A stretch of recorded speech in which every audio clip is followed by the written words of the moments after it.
палац один з самых галоўных у Вільні. Іх было насамрэч каля десятка палацаў радзівілаўскіх.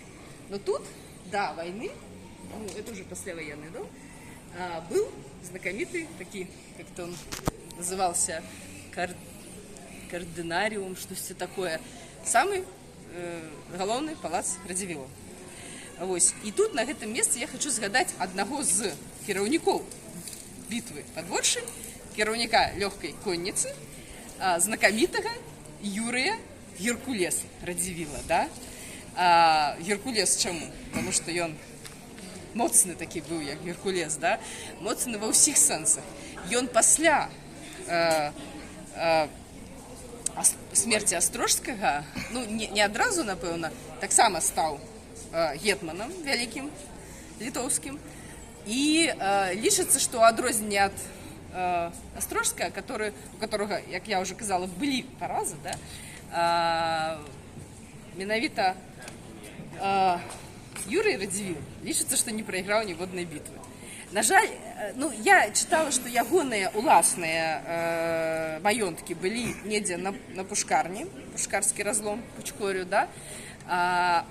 Як бы яны не захаваліся, але ягоны брат Мікалай Радзівіл фундаваў касцёл святого Юрія, магчыма, ў гонар брата.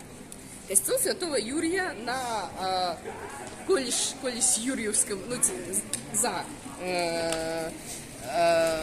проспектом Гедеміна, ён там схаваны, ён там ёсць. На жаль, яго зараз немагчыма наведаць, там была бібліятэка, зараз яго аднаўляюць, але вось гэты касцёл, ну, ясна, што он быў перабудаваны, але ён ёсць. Так што вот яшчэ одно месца, якое можна ўзгадаць. Ну і ўвогуле мы зараз не пойдзем на